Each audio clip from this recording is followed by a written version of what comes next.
Hello there. Today I'm going to show you how to set up your Zoom webinar connection. So what we're going to do here, and I'll start with actually showing you a campaign that uses this. What you're seeing here is a really simple webinar campaign. We're basically registering someone for a webinar using an Infusionsoft form that we could put on lead pages or ClickFunnels or whatever landing page software you use.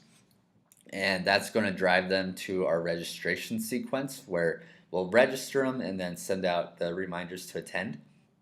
From there, after they have attended or didn't attend the webinar, we want to be able to segment them using these tags here.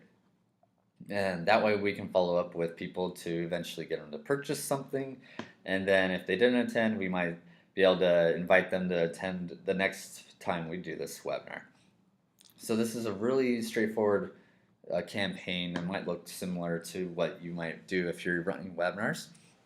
And the big part here is when people are using Zoom or GoToWebinar or a lot of these other tools out there, there's a big pain here because if they have someone who registers for their Zoom webinar inside of Zoom, you have to export all those people into Infusionsoft and run it. So we're going to be able to show you how you can get them registered here, and then how to make it so it automatically knows who attended and didn't attend, so that you can have it so it automatically applies the tags for those people and they can get whatever follow-up you want them to get.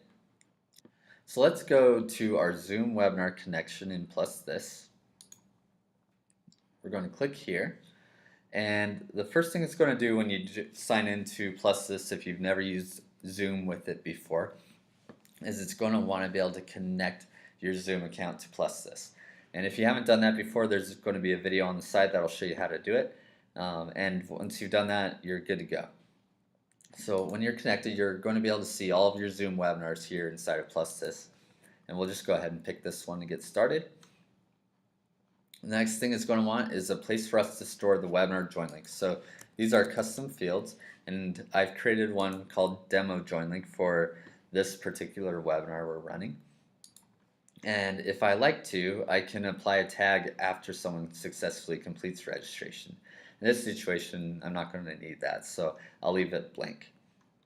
I'm just going to show you really quickly a few additional options you can use as well, like applying a tag if registration fails, storing the webinar title if you're running this webinar over and over and over again, and just want to be able to like merge in that template each time.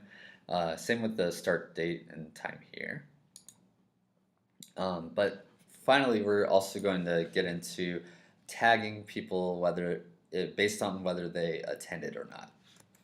So I have a tag for this attended webinar, and then I have one for people who didn't attend called missed webinar. Obviously, in your tag naming convention, you want to be more specific to whatever webinar this is that they actually attended or missed. And then lastly, if you want to be able to store the number of minutes someone attended, you can do that, as well as when they joined and when they exited in this section here. But that should be good for this one, so let's do a name for this, Zoom webinar. And we'll save it here. And when you're done, it's going to pop up with this. So this first link is how we're going to register someone for the webinar. So I'll show you how that works by going back to this campaign here in a second. So we're just going to copy it for now. And we're going to go to our campaign for the webinar. So here what you're seeing is this is the form we're using to get people registered. You don't have to necessarily register people for a webinar just using a form. You could do, in another video I'll show you how, if you have an existing list, you can simply have a sequence, something like this, that you go out to your existing lists with, and in those emails they can just click a link in the email and that will register them for a webinar. It doesn't really matter how they get to our actual registration campaign. What's important is that we just get them here eventually, whether it's by filling out a form or clicking a link or some other goal. So as soon as they've done whatever it is that indicates they've registered for a webinar, they're going to hit this registration and attendance reminders sequence. And the first thing we want it to do is run this HTTP post. So if you've never done one of these before, they're really easy. We can go ahead and just drag and drop an HTTP post out of the campaign builder tool over here. And then we're going to just connect it. And over here, we'll just go ahead and paste in what we copied earlier from +this. So this is our URL to register someone. So any contact that hits this will get registered for your webinar, which is really nice. You don't have to do anything else, you can just ready it. So I just name this register contact for webinar, just to keep it simple and to remember what this is doing. Alright, and then the next thing we're going to do is we're going to want to send an email that says the registration was successful, right? So I have a small delay of just a minute to allow this to make sure it does its thing. And then we're going to send out an email, and it's going to have all their join link, and it's going to have the calendar links and all that stuff. So I created a small little template here. Just tells them you're successfully registered. You can use the join link below to attend, but there's no link yet, so we need to add that. So if you remember, when we set up this feature, we selected a custom field to store that join link, and we called this one demo join link. So we're going to just want to merge that in now. So we'll click on this, we'll go to our contact fields custom, and we have one for demo join link right here. I also have one for webinar join link, so if you use, just make sure it matches the one that you set up there. And then the next thing we want to be able to add is our calendar link. So if we go back to our +this app, we'll see, if we go back to the feature part of it, when it's all set up, we'll see down here there's a link for adding this to their calendar. And you have options here, so if you typically use iCal or Outlook, you can use this one. If you typically use Google Calendar, you can use that one. So they both kind of work very similarly. You just select which radio button you want, and then in this one, for example, we'll just replace that with link. Boom, add to calendar, done.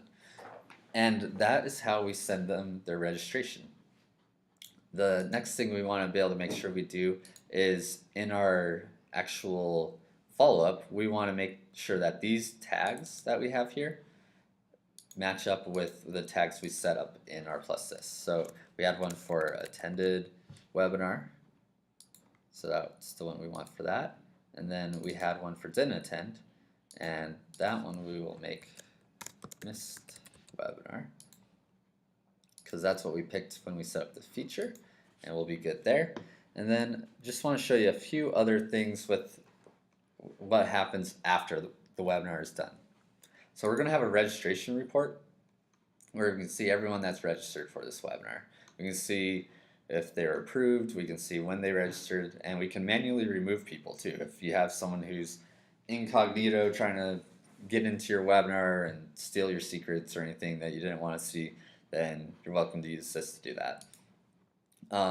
We also have a handy way if there is something in your process where you want to be able to automatically remove registrants. You can use this HTTP post, and anytime someone gets that HTTP post, it will remove them there too. The other report we show you are the attendees one. We haven't run this webinar, so there's no attendees that have shown up yet, but it'll show you likewise similar information to what you would see if you're logged in directly to your Zoom account to check on that. And then that's it. So hopefully this will help you with your Zoom webinars, automate a lot of the tedious parts, so you don't have to spend a lot of time importing and exporting people and just knowing who actually attended or didn't attend your webinars. Let us know what you think, and we'll talk to you soon.